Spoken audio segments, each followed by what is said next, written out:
Today we're talking about the LUMIX S5iiX and my thoughts after using this camera for the last 6 months.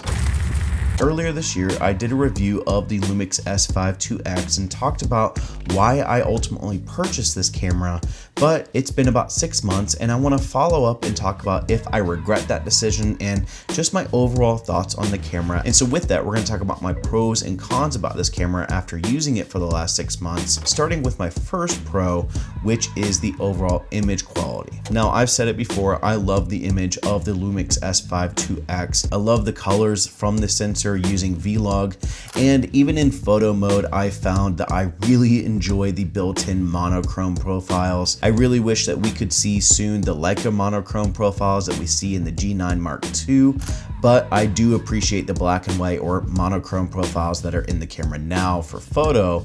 But again, I really do appreciate the overall colors that Vlog does produce when you are in video mode. Now, even though I do love the image, one thing that I found that I really don't enjoy, or maybe a con for the camera, is the rolling shutter. It's pretty notorious that this camera is really bad with rolling shutter, and sometimes I don't notice it, but there is occasionally where it just stands out like a sore freaking thumb. And so I really do wish they would implement a better sensor readout to compensate for that rolling shutter. Now, while we're talking about some of the negatives, I do wish that the camera did have better exposure tools.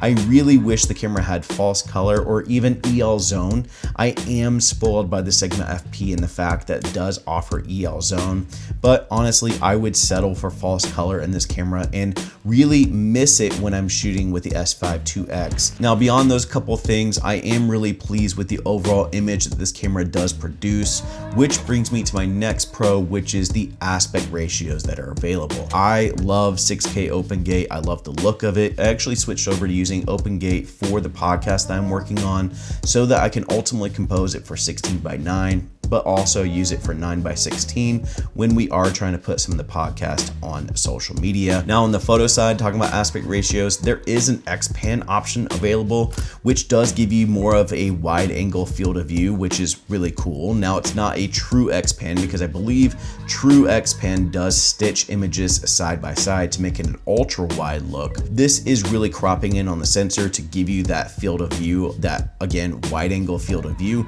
but it is really nice to have and just helps for ultimately creativity if I want to shoot landscapes or again just a creative shot, having that X-Pan option. Now, the next pro is going to be the overall codecs available, and I'm not going to spend a ton of time talking about this because I talked about this in my initial review, but I do enjoy the fact that I can shoot anywhere from a standard long GOP option all the way up to ProRes. Now, that leads me to my next pro, which is going to be the stabilization and autofocus. Now, much like the Codex, I'm not going to spend a ton of time on this either because this was something I mentioned in my initial review, but I love the stabilization and I love the autofocus. Now, is it perfect? No, but it is a super fast and reliable autofocus, and I would absolutely use it on a project. Now, the next couple pros for me are smaller ones, but ones I've absolutely fallen in love with.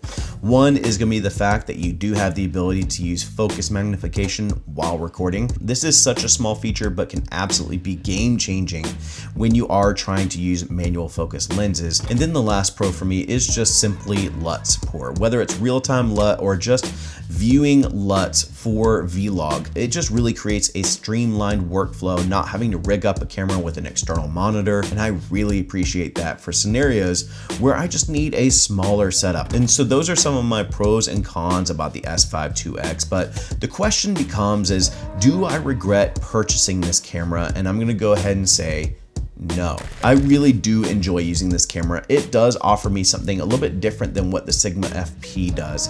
I love the Sigma FP. It has been my go-to camera for many years, but this camera does give me something that the FP doesn't, and really it's kind of just simplicity. I can utilize autofocus, I can utilize stabilization, so I don't need to rig out the camera to have steadier footage or things like that. And so if I'm trying to be more minimalistic, I actually end up choosing the S5iiX, or if I don't want to shoot raw, obviously I'm choosing the S5iiX in that scenario. And so absolutely, if you're looking at buying this camera, I would absolutely recommend buying this camera. And being that it's Black Friday, if you can find it on a really good deal, then win-win. And so that's it for me. I hope you guys enjoyed the video. If you did enjoy the video, make sure to give it a like. And if you're digging the overall content from the channel, consider subscribing. As always, thank you for joining.